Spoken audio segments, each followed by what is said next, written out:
अजीज दोस्तों, अस्सलाम वालेकुम, नमस्ते, सत श्री अकाल, जय जिनेंद्र, गुड आफ्टरनून। अजीज दोस्तों, इज़राइल में जो हुआ और फिर इसका रिएक्शन जो हो रहा है वो जाहिर है। अभी जैसे बिन्यामिन नेतन्याहू ने कहा था कि हमास ने जंग शुरू की थी, हम ख़त्म करेंगे, और ख़त्म उस वक्त होगी जब पूरा गज़ा, हमास, हिजबुल्लाह, सब टेररिस्ट तबाह हो जाएंगे, तब तक ये जंग नहीं रुकेगी। अजीज दोस्तों, मैं यहाँ ज़रा इंडियन साइड का हिसाब किताब देखना चाह रहा हूँ इस मामले में, कि बात दरअसल ये है कि इंडिया को इस मामले में नज़र करनी होगी। देखें ये अल-कायदा, आईसीआईस, हमास, हिजबुल्लाह, इनका मकसद नहीं है। ये जनरली एक बिलीफ का मकसद है। इन्होंने 9/11 किया, इन्होंने अभी हमास ने इज़राइल में किया और करता रहा है। इंग्लैंड में 7/7 हुआ जब बसों में पाकिस्तानी नेशनल ने धमाके किए, मेट्रो में, बसों में।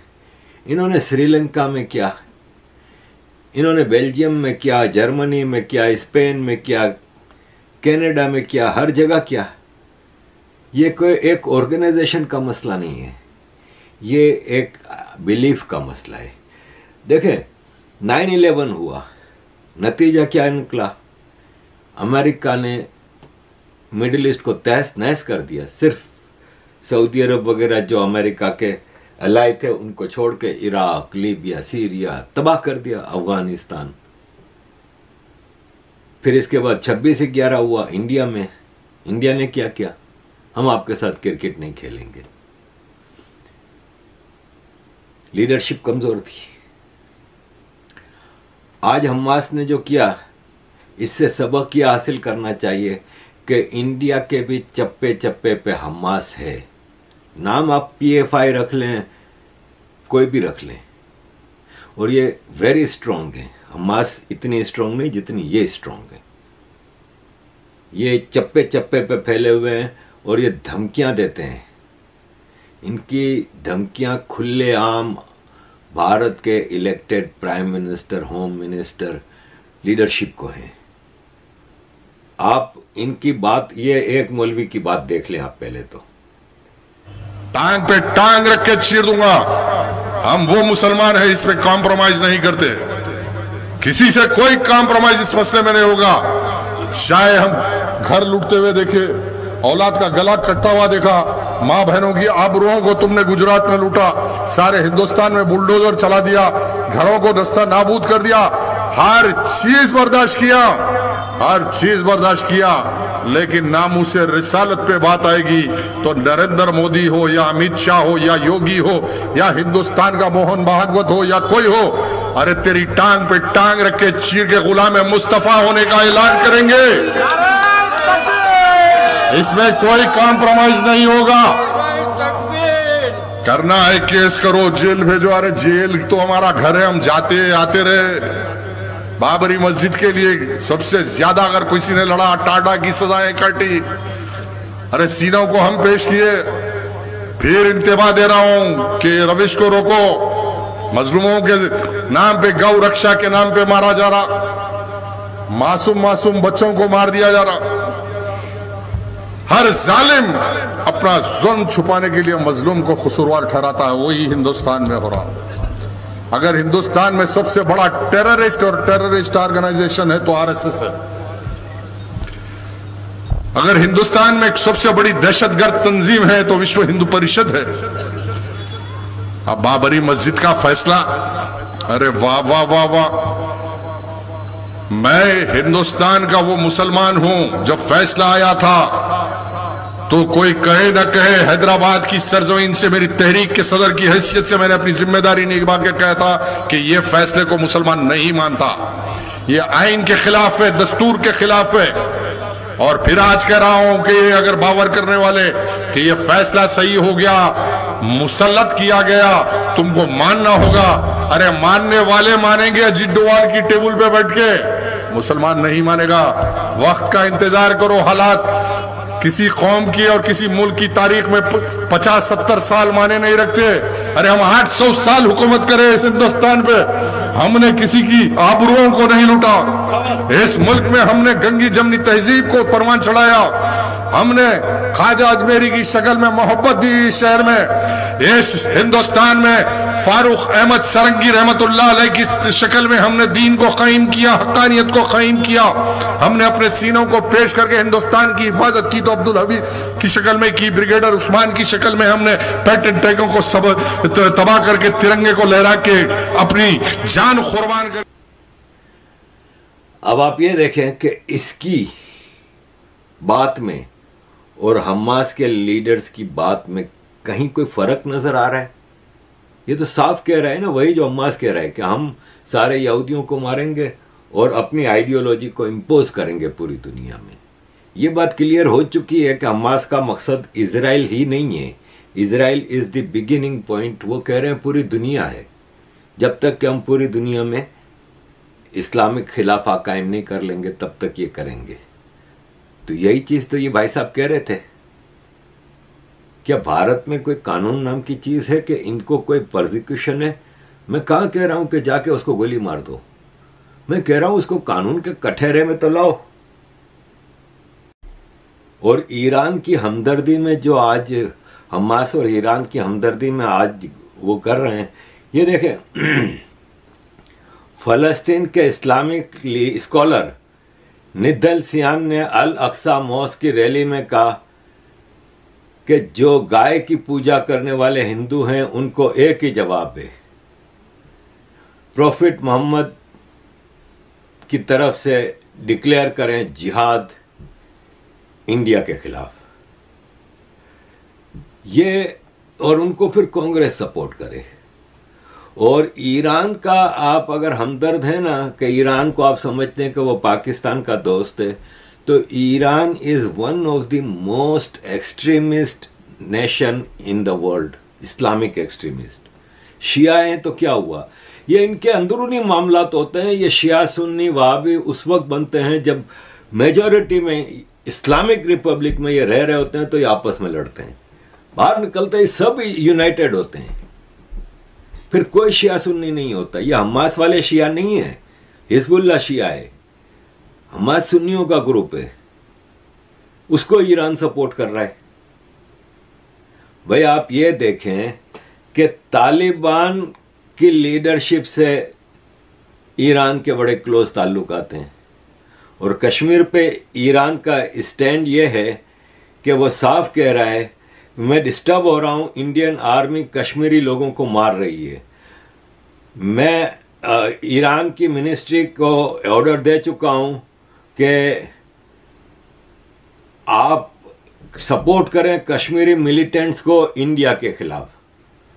और इंडिया की एक्सट्रीमिस्ट आर्मी वायोलेंस यूज कर रही है मुसलमानों के खिलाफ ऑक्यूपाइड कश्मीर में। यह हिंदू एक्सट्रीमिज्म और प्रेशर है कश्मीरी लोगों के खिलाफ। इंडियन गवर्नमेंट को एक फेयर पॉलिसी फॉलो करनी चाहिए कश्मीरियों के लिए। ये ऑफिशियल पोजीशन है, ये खामेनाई है। ईरान और जनरली सारे दुनिया के शियाओं का स्पिरिचुअल लीडर है। आर्म्ड हीरोज और मुजाहिदीन कश्मीर की जान है। ये इनका ऑफिशियल स्टैंड है। इनसे आप अगर नहीं निपटोगे, जो भारत के अंदर ग्रुप बना के बैठे हुए हैं, तो फिर आप समझ लें कि भारत के लिए आप मुश्किलात बढ़ा रहे हैं। अजीज दोस्तों, भारत ने अभी जो स्टैंड लिया है ना हमास और पैलेस्टाइन के जो टेररिज्म है और फिर इजराइल के रिस्पॉन्स पे, वो एक्सीलेंट है। आप तस्वुर ही नहीं कर सकते अगर कांग्रेस सरकार होती तो ये होता। कांग्रेस सरकार होती तो इस वक्त वो झुक झुक के फलस्तीनियों के आगे बैठे होते। और ये पहले हुआ है। गांधी नेहरू ने भी ये किया है। इंदिरा गांधी उस वक्त के डेजिग्नेटेड टेररिस्ट यासिर अरफात को भारत में बुला के उनकी दावतें करती थीं। और आज जब हुकूमत में नहीं है तो भी सिर्फ इसलिए कि मुस्लिम वोट चाहिए, वोट बैंक के लिए कांग्रेस कुछ भी कर लेगी। किसी ने पोस्ट लगाई है, ये हमारे महेश तुरानी भाई हैं, बहुत ही ज़बरदस्त सनातनी सिंधी भाई हैं, दुबई में रहते हैं। इन्होंने कहा है कि इसराइल के पास हमास है, नाइजीरिया के पास बोको हराम है, लेबनान के पास हिजबुल्लाह है, अफगानिस्तान के पास तालिबान है, इराक सीरिया में ISIS है, पाकिस्तान के पास लश्कर तैयबा हिजबुल मुजाहिद है, भारत के पास कांग्रेस है। और इस हमास के टेररिज्म को कांग्रेस ने कंडेम नहीं किया, फलस्तीनियों को सपोर्ट किया। ये राजदीप सरदेसाई जैसा आदमी भी चीख। अजीज दोस्तों, हर आदमी को अपनी सोच के मुताबिक इख्तिलाफ रखने का हक है, लेकिन वो जो इस मुल्क में रह रहा है ना, उस मुल्क के खिलाफ उसको हक नहीं है। क्या ताल्लुक है इनका फलस्तीन के हमासी टेररिस्टों से, जिसकी हमदर्दी में ये मरे जा रहे हैं, और वो हिंदू और इंडियंस जो इनको पालते हैं, जो इनको Waqf board, Muslim personal law, places of worship law जैसे कानूनों में इनको जन्नत में रखा हुआ है। किसी भी इंडिपेंडेंट ऑब्जर्वर से आप पूछ लें, दुनिया में सबसे ज्यादा मुसलमान सुरक्षित प्रोस्पेरस भारत में है। प्रोस्पेरस इन ए सेंस कि आप कहेंगे कि भारत में तो मुसलमान पसमानदा की हालत खराब है, तो उनको तो उनकी कम्युनल लीडरशिप ने हालत खराब करके रखा है ना। भाई जम्मू कश्मीर के जो मुसलमान थे उनकी हालत खराब 89 तक तो नहीं थी, 89 तक तो उनकी फर्स्ट क्लास लाइफ थी। 89 के बाद उनके कम्युनल लीडर्स और उनके जो पाकिस्तान बैक टेररिस्ट आए थे, उन्होंने उनकी जिंदगी हराम की। लेकिन जब से मोदी जी ने ये जो आर्टिकल 370 का एब्रोगेशन किया, आप कश्मीरियों की लाइफ में देख लें परिवर्तन, जमीन आसमान का फर्क आ गया है। लेकिन बाकी मुसलमान जो हैं भारत के, वो जब अपनी सोच को नहीं बदलेंगे, जब वो अपने मदरसों को नहीं छोड़ेंगे, तो उनकी जिंदगी अच्छी नहीं हो सकती। आपको इस्लामिक एजुकेशन से कोई नहीं रोक रहा, लेकिन आप जो मदरसे की एक्सट्रीमिस्ट एजुकेशन है ना, उसमें क्या क्रिश्चियन जो हैं, आज का क्रिश्चियन जो है वो क्रिश्चियनिटी की एजुकेशन नहीं लेते क्या? बाइबल नहीं पढ़ते क्या? घर घर में बाइबल है, यहाँ पे हर क्रिश्चियन के घर में बाइबल है, बाइबल भी पढ़ते हैं, सब कुछ है। लेकिन वो एक्सट्रीमिस्ट सोच जो आज से 200-300 साल पहले यूरोप में प्रिवेल करती थी, वो नहीं है अब इनकी एजुकेशन सिस्टम में। वही चीज आपको करनी होगी। आपको अगर अपनी इबादत की हद तक का इस्लाम सीखें, आप पॉलिटिकल इस्लाम में जब जाते हैं ना, तो आप अपनी बर्बादी करते हैं। दुनिया में मुसलमान, सारा वो मुसलमान बर्बाद है और हो रहा है जो political Islam, like Pakistan, like फलस्तीन, लाइक अफगानिस्तान में जो हुआ, जो आप इधर देख लें जो एक्सट्रीमिस्ट स्टेट्स हैं, वहां पे सऊदी अरब सिर्फ पेट्रोल की वजह से सही था, लेकिन एक्सट्रीमिस्ट सोच की वजह से उनके यहां भी वो प्रोस्पेरिटी, वो लिबरल, वो माइंडसेट नहीं था, सुकून नहीं था। लेकिन आज की सऊदी अरब की लीडरशिप है, उसने कयामत ढा दी है। भाई इस इसराइल और फलस्तीन के मामले में भी सऊदी अरब ने, ईरान के प्रेसिडेंट का फोन आया उसकी भी बात सुन ली, तुर्की के प्रेसिडेंट का फोन आया उसकी भी बात सुन ली, लेकिन मोहम्मद बिन सलमान ने कोई ऐसा एक्सट्रीम लाइन नहीं ली। उसने कहीं नहीं कहा कि इसराइल फलस्तीन को छोड़ दे या ये कर दे या वो कर दे। उसने कहा कि 2 स्टेट थ्योरी जो है वो पूरी दुनिया कह रही है, इवन अमेरिका भी कह रहा है। लेकिन 2 स्टेट थ्योरी प्रैक्टिकल में आपको मैं बता चुका हूं कि जब भी इसको अप्लाई किया गया है, हमास ने टेररिज्म की है। तो अजीज दोस्तों, नेशनल इंटरेस्ट भारत का उन लोगों के साथ खड़ा होना नहीं जो आपको गौ माता के पुजारी, एक्सट्रीमिस्ट हिंदू, कश्मीरियों पे जुल्म करने वाला, ये सब कहते हैं ना।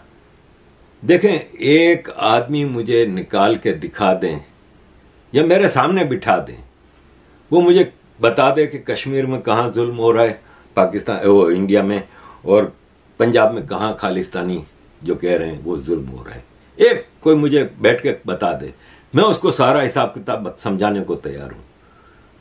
लेकिन जब ये बात करने वाला आपके सामने आए ना, तो आप समझ जाएं कि वो एक पॉलिटिकल इस्लाम का स्टूडेंट है।